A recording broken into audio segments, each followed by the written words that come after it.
farmers are suffering under the trade war President Donald Trump started.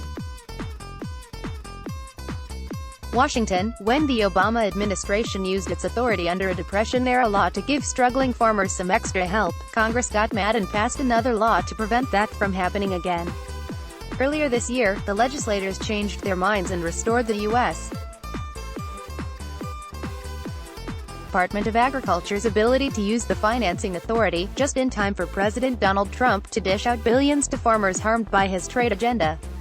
It's a reflection of the Congress hopefully understanding and appreciating that restricting the Secretary of Agriculture's capacity to deal with unforeseen circumstances is probably not the best policy, Tom Vilsack, who served as President Barack Obama's Agriculture Secretary, told HuffPost. "I guess I was unlucky," he added. American farmers export a lot of crops, so they are particularly vulnerable to Trump's trade policies, which are supposedly designed to reduce the nation's trade deficit with the rest of the world. To that end, Trump slapped tariffs on imported aluminum and steel earlier this year and has also targeted a range of Chinese imports. Just as predicted, other countries have responded with retaliatory levies on U.S. agricultural exports, which has sent commodity prices down the tubes. Lower commodity prices result in lower farm incomes, which were already reduced 50% from their 2013 highs. The Trump administration announced in July that it would create a one-time aid package worth as much as $12 billion to tide farmers over while the trade wars drag on. This is a temporary measure to help farmers in the meantime who've been affected by the trade disruption, Agriculture Secretary Sonny Perdue said. The program will be ready in September, according to the USDA, and farmers will learn how to apply for the aid this month. The agency said it will use its authority under the Commodity Credit Corporation Charter Act to pay farmers directly and to buy surplus crops. The Commodity Credit Corporation dates back to the 1930s, when the federal government first started buying up surplus crops in order to give farmers money and mitigate falling prices. The awkward thing about the USDA's announcement is that 6 years ago, Congress disallowed the Obama administration from wielding the law in similar fashion. It's not about market dynamics, it's not about weather. It's about the impact of a policy the administration itself put in place that has detrimentally impacted farmers. Tom Vilsack, Agriculture Secretary under Obama, speaking about Trump's aid plan. Vilsack's USDA had used its Commodity Credit Corporation authority in 2010 to help farmers hurt by heavy rains in Arkansas, Mississippi and Louisiana. The agency spent $348 million on commodity purchases and payments to farmers that year, according to the Congressional Research Service.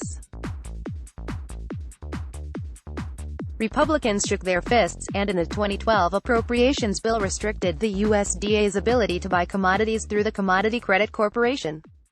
From the beginning, I questioned whether USDA had the legal authority to do this, and I stand by that, Rep. Frank Lucas, Oklahoma, a top Republican on the House Agriculture Committee, said that September.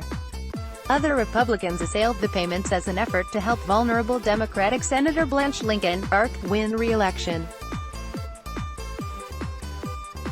She lost anyway. Shortly after he joined Trump's cabinet, Perdue complained about the constraints during a House Agriculture Committee hearing in May 2017, something Vilsack said that he'd encouraged Perdue to do. "I'm not suggesting that USDA would take action in every instance where a commodity sector or group of producers is hurting," Perdue testified, "but it would be helpful for the Secretary to have authority to evaluate the needs of U.S. agriculture and use these tools when appropriate." In February of this year, Congress undid the restrictions that had been in place since 2012. Not only did they lift the constraint, but they are utilizing it at a time when it's not about market dynamics, it's not about weather, Vilsack said.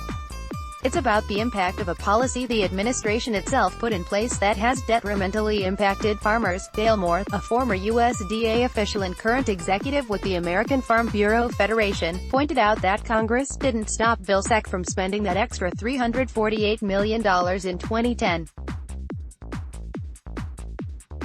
And he said it would be unfair to call the currently planned assistance a bailout because farmers haven't done anything wrong. The agriculture community is a victim of other countries targeting our agricultural exports to their countries, Moore said. The Farm Bureau, one of the strongest lobbying organizations in Washington, supports the aid package. House Agriculture Committee Chairman Mike Conaway, R. Texas, has also said he supports what the Trump administration is doing, but his Senate counterpart, Pat Roberts, R. Con, put out an ambivalent statement. It's only welfare when Democrats provide it. Scott Faber of the Environmental Working Group, the $12 billion will be doled out on top of the roughly $17 billion the U.S. already spends each year supporting agribusiness. The latter subsidies mostly take the form of help with crop insurance payments and compensation for price drops or crop losses. The Trump administration should take steps to ensure that wealthy farmers don't take advantage of the new program, said Scott Faber, a policy expert with the Environmental Working Group, which advocates for stricter limits on existing farm subsidy programs. As part of the latest farm bill, which reauthorizes farm subsidies and nutrition assistance, he noted that Republicans are currently pushing for tighter eligibility standards for food stamp recipients. It's only welfare when Democrats provide it, Faber said of the contrast. Joe Logan is a fifth-generation Ohio farmer and president of the Ohio Farmers Union. Soybeans had been his most profitable crop, he said, until prices dropped 20% this year. He said he already couldn't make a living on farm income alone. The 69-year-old said he doubts the president's farm assistance plan will be enough, but he's glad it's happening. Farmers could use a helping hand, so I think everybody is looking at this thing saying, well, it's better than getting hit in the eye with a sharp stick, Logan said. Download. Do you have information you want to share with HuffPost? Here's how.